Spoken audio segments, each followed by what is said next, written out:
Well, I'll talk to you a little bit now about the concentration camp. Concentration camps were established, they were established in England, Germany, Russia, China, Cambodia, and Yugoslavia. And in the Soviet Union, the estimates, these are estimates that were derived by Solzhenitsyn, were that 66 million people died in internal repression in the Soviet Union between 1919 and 1959. That's a figure that's 10 times as great as the figures that are commonly used to describe the genocide rate in the Holocaust, which was more like 6 million. And Solzhenitsyn also estimated, but no one knows, that 100 million people died in China during Mao's Cultural Revolution, when Mao decided that he was going to wipe out all of Chinese tradition and destroyed much of the ancient artifacts that characterized that tradition in a riotous catastrophe that lasted more than a decade.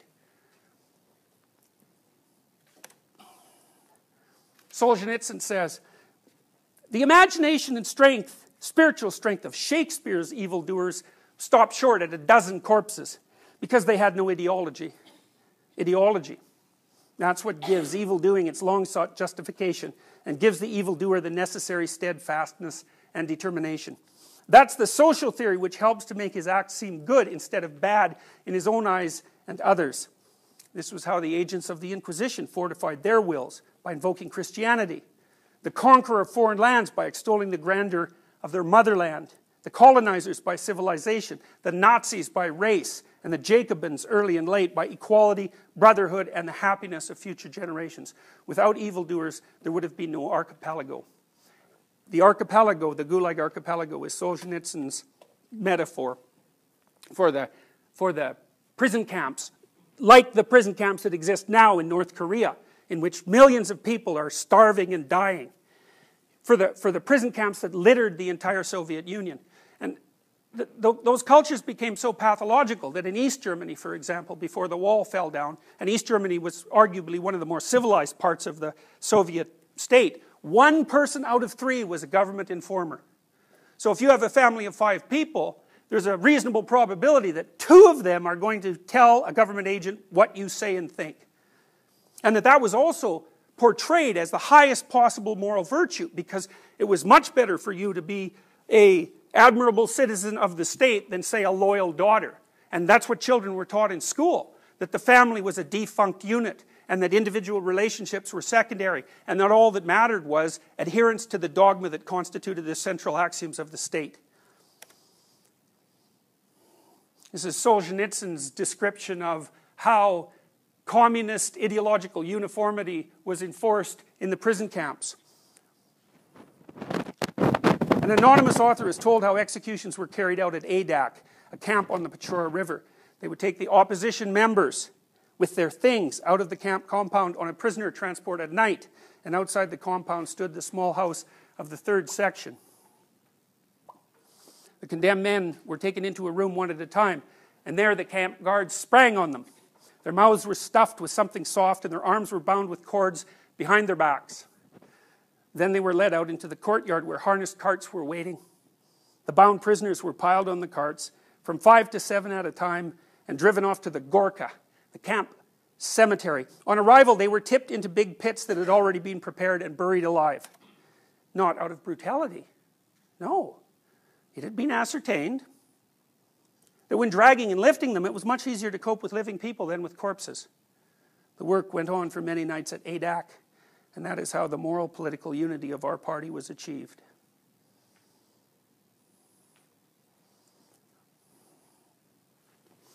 If you have a rigid belief system, and that's what an ideology is, because its axioms are such that it encompasses all of reality, and then there are details left outside that don't seem to fit into that reality, well, then you ignore them. But what if they're embodied? What if they're people who are objecting to the way you think? Well, the equivalent to repressing evidence that runs contrary to your theory is the murder of people who object to what you say. And those two things are linked much tighter than you would think. You know, you might think, well, I would never do something like the communists did in the evangelization of my beliefs.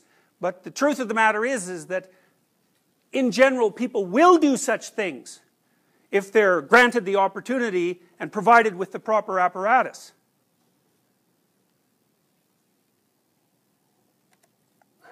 This is Frankel from his accounts of the concentration camps under Nazi Germany. The most ghastly moment of the 24 hours of camp life was the awakening, when, at a still nocturnal hour, the 3 shrill blows of a whistle tore us pitilessly from our exhausted sleep and from the longings in our dreams. We then began the tussle with our wet shoes, into which we could scarcely force our feet, which were sore and swollen with edema. And then there were the usual moans and groans about petty troubles, such as the snapping of wires which replaced shoelaces. One morning I heard someone, whom I knew to be brave and dignified, cry like a child, because he finally had to go out to the snowy marching fields in his bare feet, as his shoes were too shrunken for him to wear. In those ghastly moments, I found a little bit of comfort, a small piece of bread, which I drew out of my pocket and munched with absorbed delight. Solzhenitsyn. Many of the Gulag camps contained 2 classes of prisoners. Rapists, murderers, and thieves were very well organized in Russia and the Soviet Union, and political prisoners.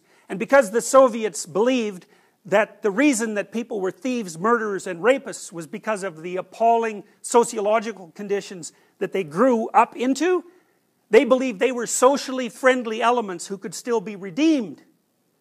So they put them in charge of the camps. And so the political prisoners were at the bottom of the hierarchy. The prisoners ran the camps with minimal supervision.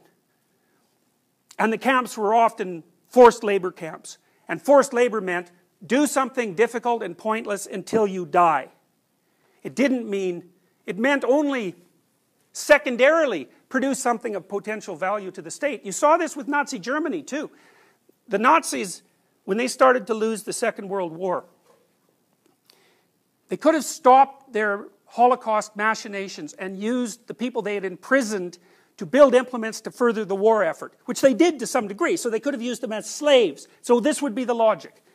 Take the slaves, make the munitions, win the war. Then, after you've won the war, you can run around and mop everybody up. But that isn't what the Nazis did. When they started to lose, instead of doing what you think would be rational in the pursuit of what was hypothetically their goal, they amped up the killing and took resources away from the war itself. And so the conclusion that's reasonable to draw from that is that the killing was the purpose of the war.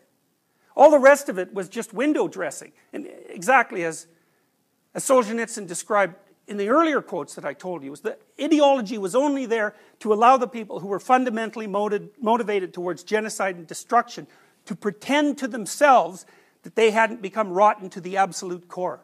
But when push came to shove and they had to show where their allegiances lie, they weren't even valid followers of the Nazi Party, because they put the continued pursuit of death above their own survival, even as an ideology.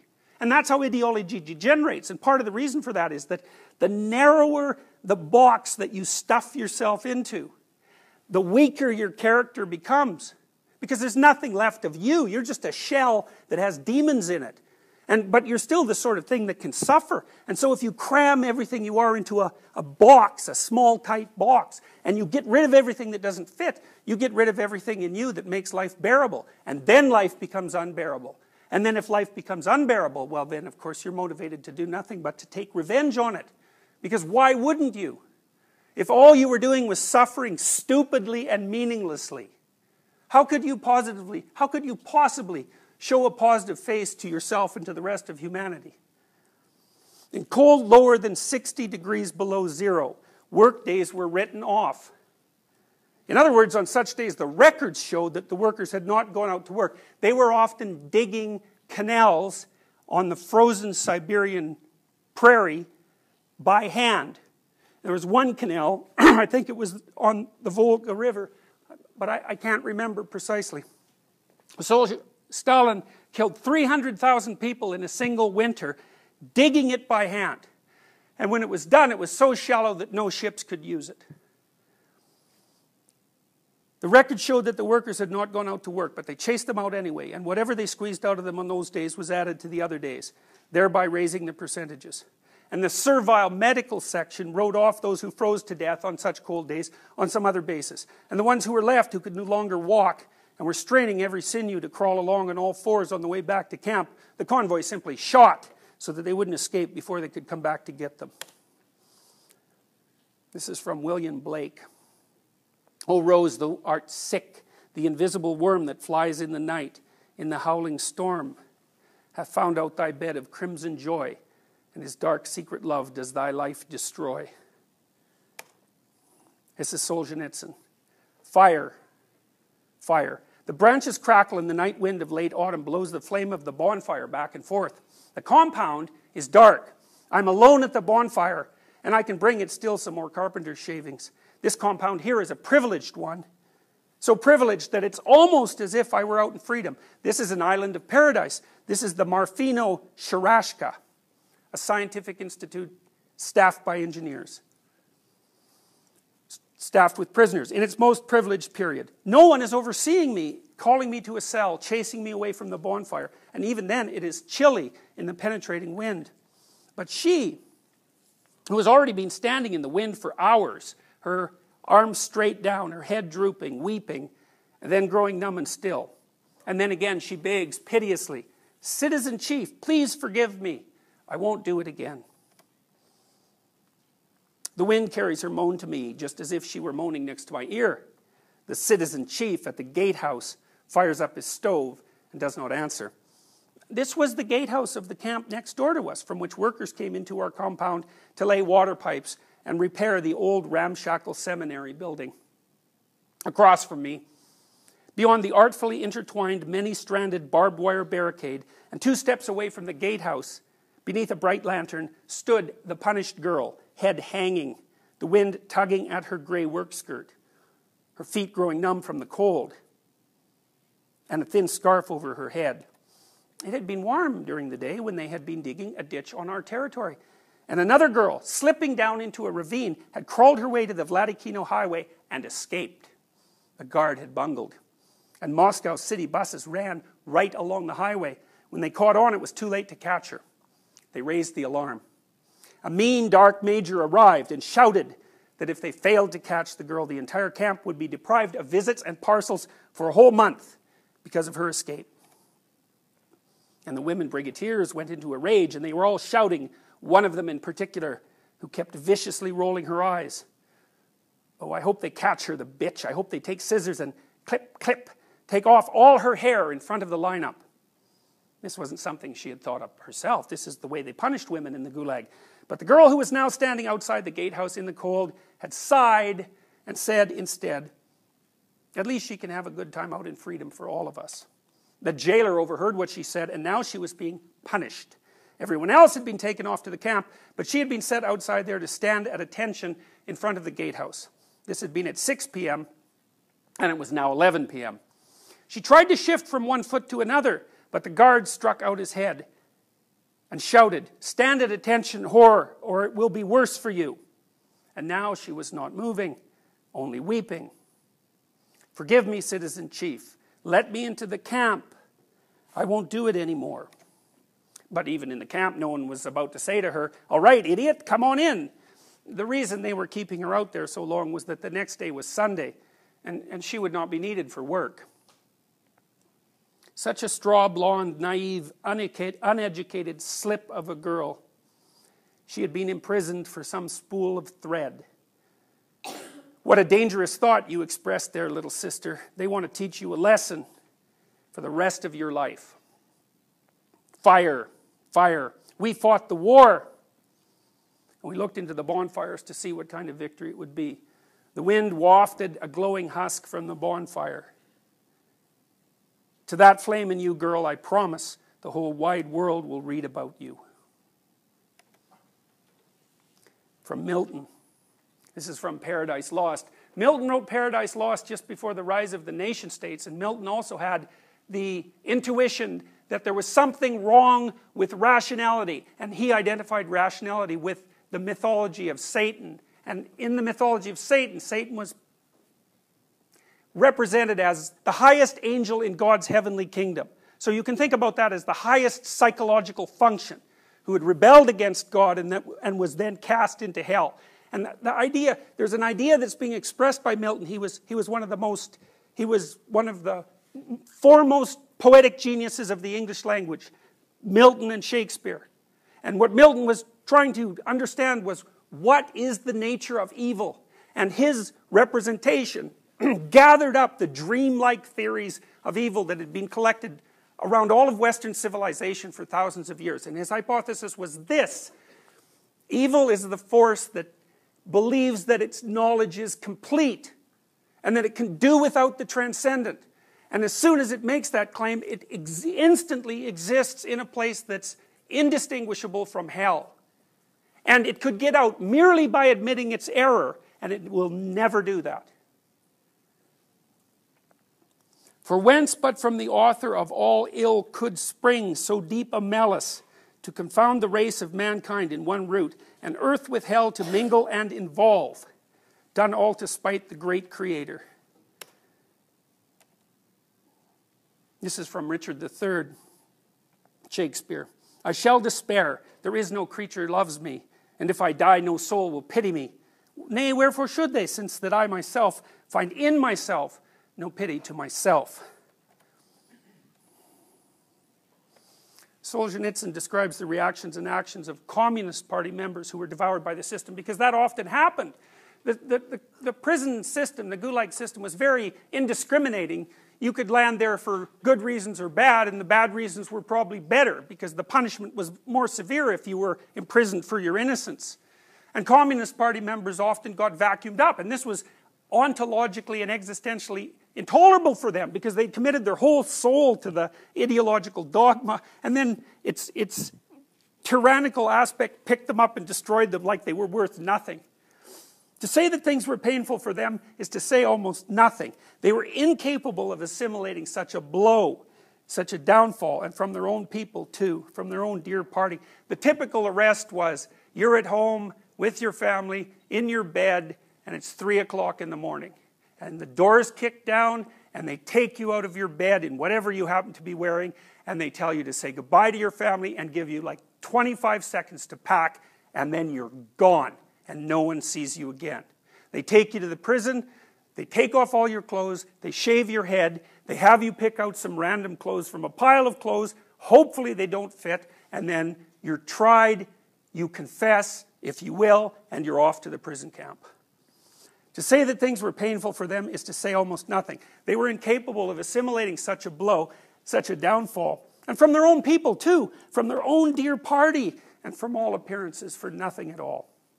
After all, they had been guilty of nothing as far as the party was concerned, nothing at all. It was painful to them to such a degree that it was considered taboo among them, uncomradely, to ask, what were you imprisoned for? Ha! They were the only squeamish generation of prisoners. The rest of us, with our tongues hanging out, couldn't wait to tell the story to every chance newcomer we met, and to the whole cell, as if it were an anecdote. Here's the sort of people they were. Olga Sliosberg's husband had already been arrested, and they had come to carry out a search and arrest her too.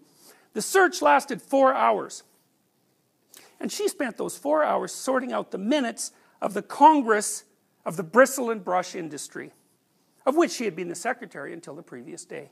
The incomplete state of the minutes troubled her more than her children, who she was now leaving forever. Even the interrogator conducting the search could not resist telling her, come on now, say farewell to your children. Here's the sort of people they were. A letter from her 15-year-old daughter came to Yelizaveta Tsetkova in the Kazan prison for long-term prisoners. Mama, tell me, write to me, are you guilty or not? I hope you weren't guilty, because then I won't join the Komsomol, which was the young communists organization, and I won't forgive them because of you. But if you're guilty, I won't write you anymore, and I will hate you. And the mother was stricken by remorse in her damp, grave-like cell with its dim little lamp. How could her daughter live without the Komsomol? How could she be permitted to hate Soviet power? Better that she should hate me. And so she wrote, I am guilty. Enter the Komsomol. How could it be anything but hard? It was more than the human heart could bear to fall beneath the beloved axe, and then to have to justify its wisdom. But that's the price a man pays for entrusting his God-given soul to human dogma. Even today, any Orthodox communist will affirm that Tsetkova acted correctly. Even today, they cannot be convinced that this is precisely quote, the perversion of small forces. That the mother perverted her daughter and harmed her soul. Here's the sort of people they were. YT gave sincere testimony against her husband. Anything to aid the party. Oh, how one could pity them. If they at least had come to comprehend their former wretchedness. This whole chapter could have been written quite differently if today at least they had forsaken their earlier views. But it happened the way Maria Danielin had dreamed it would. If I leave here someday, I am going to live as if nothing had taken place. Loyalty? In our view, it's just plain pig-headedness. Those devotees to the theories of development construed loyalty to that development to mean renunciation to any personal development whatsoever. As Nikolai Adamovich Vilenchuk said after serving 17 years, we believed in the party and we were not mistaken. Is this loyalty or pig-headedness? No, it was not for show and not out of hypocrisy. Hypocrisy that they argued in the cells in defense of all the government's actions. They needed ideological arguments in order to hold on to a sense of their own rightness. Otherwise, insanity was not far off. This is from Paradise Lost. So, in this scene, Satan is cast into hell, and it's because of his rebellion against the transcendent, his idea that he himself is sufficient. This is his statement to his crew. Farewell, happy fields, where joy forever dwells. Hail, horrors. Hail, infernal world, and thou profundest hell. Receive thy new possessor. One who brings a mind not to be changed by place or time. The mind is its own place, and in itself can make a heaven of hell, or hell of heaven. What matters where, if I be still the same, and what I should be, all but less than he whom thunder hath made greater? Here at least we shall be free. The Almighty hath not built here for his envy, will not drive us hence. Here we may reign secure, and in my choice. To reign is worth ambition, though in hell. Better to reign in hell than serve in heaven.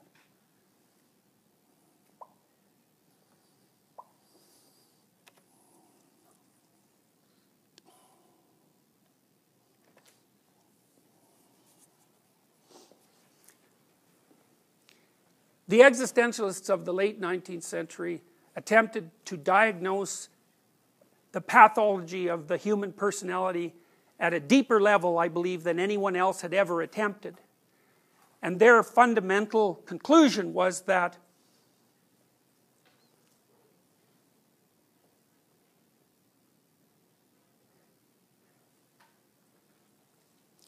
the destruction by rationality of the evolved systems of meaning that people had previously lived within had undermined the psychological strength of each individual, divorced from their own history. That led them to gravitate towards either nihilism or, as a counterposition, to gravitate towards totalitarianism. The whole 20th century played out the pendulum swing between nihilism and totalitarianism. And in the background, the existentialists and the psychodynamic theorists were putting forward a theory which was that if people lived up to their own possibility and held on to their own experience as if it were true and did not substitute for that ideological and consensual beliefs, that it would be possible for each person to find a wellspring of meaning that would be a sufficient replacement for what had been lost historically without having to fall into the pitfalls of nihilism or totalitarianism. And so you might say, well, nihilism, well, that's one thing because mostly that affects you, although if you're nihilistic, then everyone around you is going to be pulled down as well. But totalitarianism is a whole different issue because what we know now is that once things become ideologically totalitarian, the next step is mass murder. And the next step is mass murder in a manner that makes it appear that the purpose for the ideological rigidification to begin with was the opportunity to participate in mass murder. So you know how Hitler died. Hitler lost faith in the German people because they were losing the war. And so he concluded in the waning stages of World War II, that Germany should just be destroyed in fire and everything else that he could possibly consume would go with him. And so he died in a bunker underneath Berlin. When it was in flames, he committed suicide. When Europe was in flames. And Hitler was a worshipper of the kind of fire that purifies. He used that mythology of cleansing fire to enter into a terrible pact with the entire nation that he followed and led. And Stalin didn't just kill individuals that he pulled off the streets. He killed like all the engineers and all the doctors because he believed they were wreckers. They killed all the good farmers. They killed 6 million Ukrainians. They moved whole nations of people into Siberia and let them die. And there's every bit of evidence there is suggests that what Stalin was doing was practicing murderous genocide on an ever larger scale and hoping that it would culminate in a thermonuclear war. And we escaped that just by a thread. The existentialists make the claim, which I think is a remarkable and powerful claim, that the way out of those catastrophic situations is not through political action per se, or it's not going to be resolved by one party defeating another or one position defeating another. That's a continuation of the same process that produces the problem. The existential and the psychodynamic answer to this problem is that it's more a disease of the soul than a disease of the state. And that the way to address it is to ensure that you live in a manner that makes you neither nihilistic nor susceptible to ideological possession. Solzhenitsyn and other thinkers like him, like Frankl, believed that society was a macrocosm of the individual. Not the other way around, not that the individual is a sub-element of society. Believed that the choice that each individual made was potentially so powerful in relationship to pathological behavior or honest and thoughtful behavior that a single individual properly developed could stand up against a tyranny and win. And it seems to me, and I've thought about this for a very long time, that the lesson of the 20th century is that a single individual can stand up against a tyrant and win. And each of us are single individuals. And the danger of tyranny and the danger of nihilism are not past. And so, as inheritors of the catastrophic legacy of the 20th century, and as inhabitants of the new millennium, part of your responsibility is to live your own life and to live it honestly and to pay attention to your own experience and not take the easy way out that ideological systems offer you. They're destined to transform themselves into rigid and murderous pathologies. And you offload your responsibility for thinking and acting to them. And then you have to ask yourself, well, what are they? Well, all the evidence suggests that they're not the sort of thing that you want to have in your head.